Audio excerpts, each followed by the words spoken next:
Why do I need to read in English? My students often ask me this.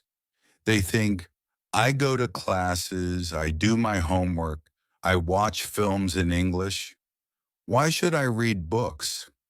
Actually, reading is the best way to improve your English. I will tell you why. First, reading is very important now. In 2006, only 1 in 100 people went to university. Now 7 in 100 people go to university.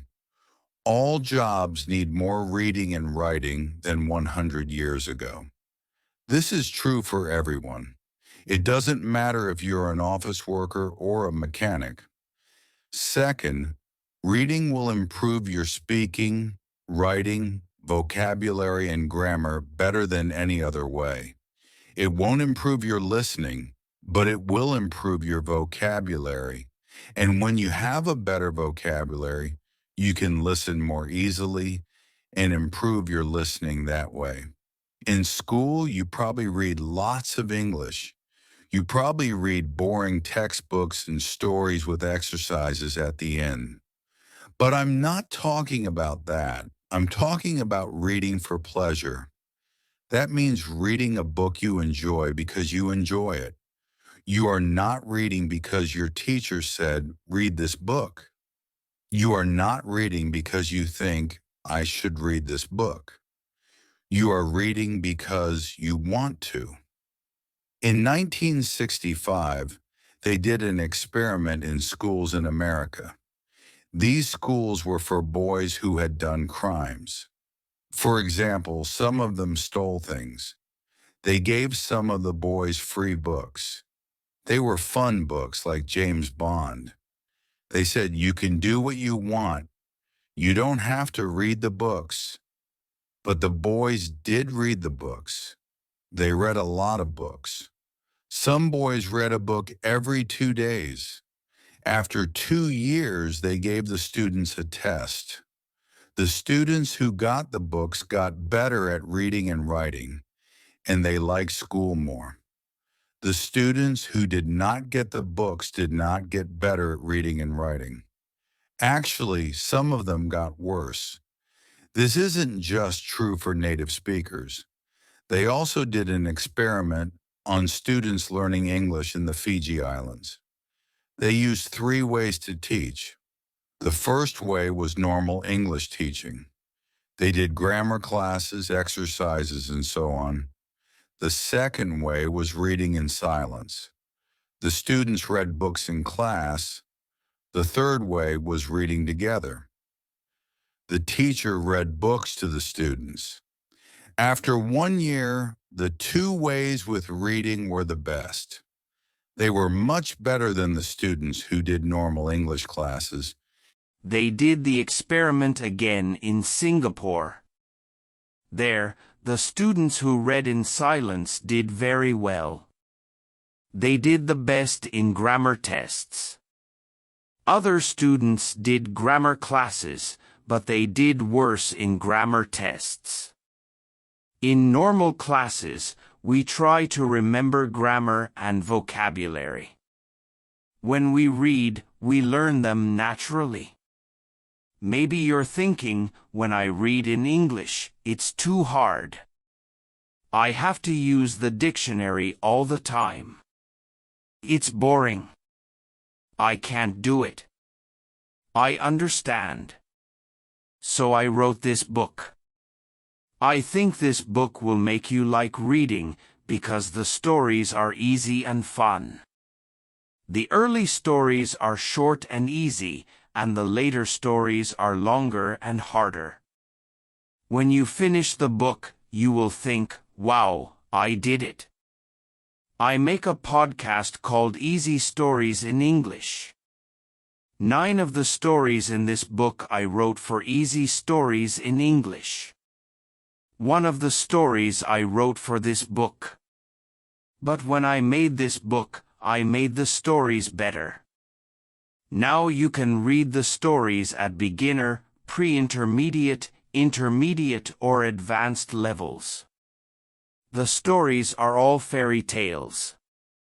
Some are very popular fairy tales, but some are not so popular. One of them I wrote myself. Maybe you're thinking, fairy tales?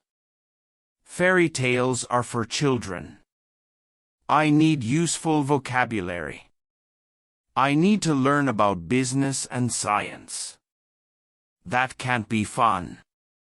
Actually, the vocabulary in these stories will be useful. Macquillan did an experiment where he looked at vocabulary in 22 novels. 85% of the words were on academic word lists. These are lists of words that you need to know to study at university. Rolls and Rogers also did an experiment. They said, if students read 1,000,000 words of science fiction, will they learn important science words for studying at university? The answer was yes. So yes, fairy tales are useful for you, too. But I understand if you still don't believe me. When I learned about all this, I found it hard to believe, too. But I like to try new things, and I love learning languages. So in 2017, I decided to do an experiment. I had wanted to learn Spanish for a long time, but I didn't learn much in normal classes. I said, I will read 1,000,000 words in Spanish. Afterwards, I will see what my level is. 1,000,000 words is about 20 novels, so it was a lot of work. I started with very easy reading, like this book. Then I started reading translations of books that I knew in English. For example, I have read Harry Potter and Game of Thrones in English, so I read them in Spanish, too. Finally, I read new books in Spanish. I read Latin American authors, that means writers, such as Isabel Allende, Luis Jorge Borges, and Manuel Puig. I loved them. I also listened to podcasts, but I always read the transcripts and added the words to my goal. After I finished reading 1,000,000 words, I wrote and talked to native speakers. I was at an intermediate level. I could understand almost everything I read.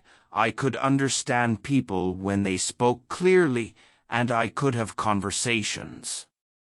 And I had spent most my time reading, not speaking. In 1 year I learned more than most students learn in 5 years. I didn't try to remember grammar and vocabulary. I learned them naturally. Maybe you're thinking, I don't believe this, or maybe you're thinking, wow. I'm going to read for hours every day. But I have to say something very important, you must read books that are easy.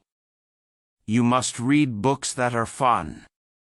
If a book is too difficult or too boring, put it down and find another one. Stephen Krashen, an expert in language teaching, says, only read things in English that are fun and interesting. Read things that are really easy, that you wouldn't read in your native language because they are too easy. So you can read comics, magazines, detective stories, romance stories, and so on. Don't feel bad about reading translations.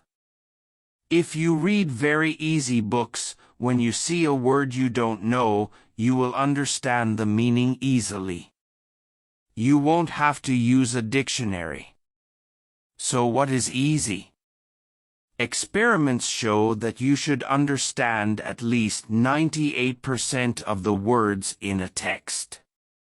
98%? That's so high.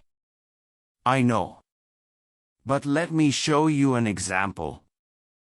Here is a text where 10% of the words are not real words. So you should understand 90% of the words. Jerry flurried out of bed and opened the curtains. He beamed to himself as he made breakfast. He made coffee and put butter on his poffer. Someone called his phone and he picked it up. He was very surprised by who was torngling, so his vinky fell on the floor. Is that easy to understand? Could you read a whole book of that? Here is the same text, but only 2% of the words are not real. So you should understand 98% of the words.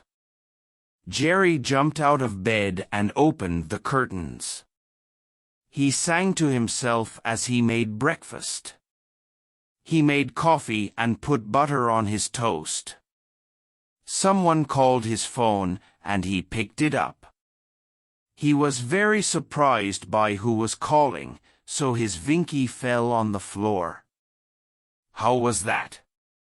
You probably didn't understand everything, but it was more fun to read than the first text. That's why reading for pleasure is so great.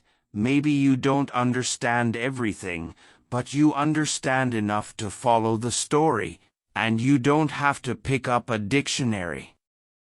So if you find that this book is too hard, read something easier. If you find it boring, read something more fun. I know that not everyone likes my writing, and that's okay. Find a book that is good for you. When we have fun, we learn much more. Because I want this book to be fun, it has no exercises in it. I thought about adding them after each story, but I don't think it's a good way to spend your time. Instead, you should read more. Read for pleasure. If you finish this book, you can try the level above. Because you already read the stories, you will know them well, and it will be easier to understand. But maybe when you finish this book you will love stories. I hope so. If you do want to read more, you can listen to my podcast Easy Stories in English. I write a new story every week with audio and text, and there are over 100 episodes for you to listen to. Happy reading and happy learning.